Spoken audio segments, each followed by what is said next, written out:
Welcome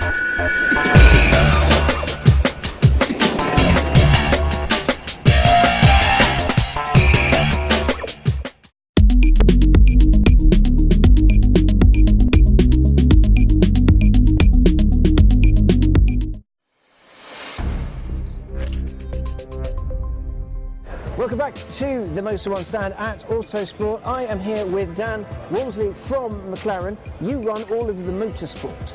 That's right, yes. Any motorsport activities that we engage in as McLaren Automotive, so any motorsport derived from our road car falls within my team, and it's an exciting time. We've launched new products and we've got some exciting projects underway at the factory that will hopefully be good for our future. So we know there's a 720S derived race car on the way. What's the skinny there? Tell us about that. We had a successful 2017 with our GT4 car, which was a car launched at the end of 2016. That's very much an entry-level car for our customers and so on. But really, GT3 is a category we need to excel in, and the competition out there is huge at the moment. You know, all the major OEMs are competing there. So the 720, fantastically capable road car, and it was a natural evolution for us to then develop a GT3 variant of it. It is quite an extreme thing on the road, so on the track I imagine it's pretty mad, but here on the stand, tell us about the 570S GT4. Yeah, absolutely. McLaren, we should always remember, as an automotive company, was born out of a racing company. I mean, Bruce McLaren, a Formula One racer, but even in the early days he had aspirations for us to become a road car company.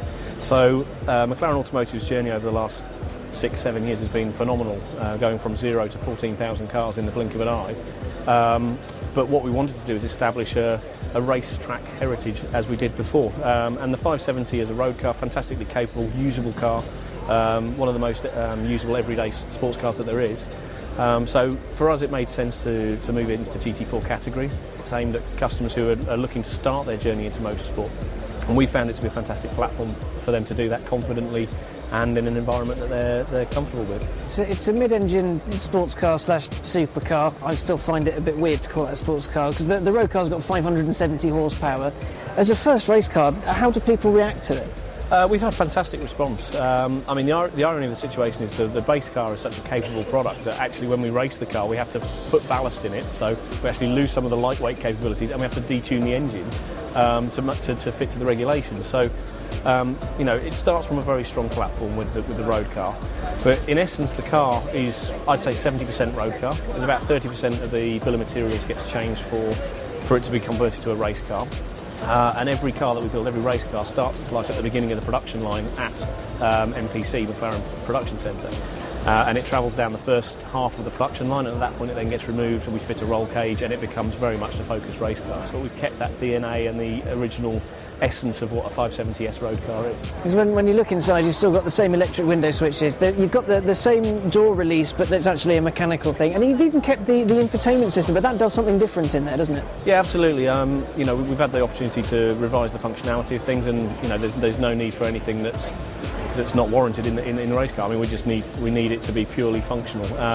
But what we've really had positive response on is the amateur racers, the more gentleman racers, who it's their first time in a car, and they've found that the car is very progressive, very predictable, and that enables them to get quite close to the pro drivers that they're racing with. So it gives a lot of confidence, and we hope will then spur them on to try further products and further their own racing ambitions. So have you found much crossover between road and race customers? Is that a thing that happens? Absolutely, and we've launched a motorsport retailer network, so you can actually buy our GT4 car through selected retailers around the world. So you can go in with the comfort of that sales team that you know you've dealt with before, and you know, experience your first motor racing product. We had a customer who was driving a road car at one of our track day events, and as he was going past the garages saw that we had GT4 cars available as well. It turns out he runs a team in Germany with Porsche GT4s. He loved the experience in the road car, and as a consequence tried our GT4, and shortly before Christmas we sold 3 cars to him. So it's been a fabulous marketing tool for us. It's doing exactly what we want, and it's really reinforcing the credentials of our road cars in the ultimate performance test that it goes through. So the pure McLaren GT series will start in 2018. They'll be all the same specification GT4 cars, managed by McLaren, so the technical maintenance, preparation, engineering and everything. So it's very much an arrive and drive package. Takes all of the stress and complication away from the customer. But that's been phenomenal. We've had huge interest. I mean, we're still 3 months away from the first race, and we've already got the grid 3/4 full. So really exciting times for us. Dan, thank you so much for joining us. Thank you It's very been much. awesome. Thank you very much. Thank you.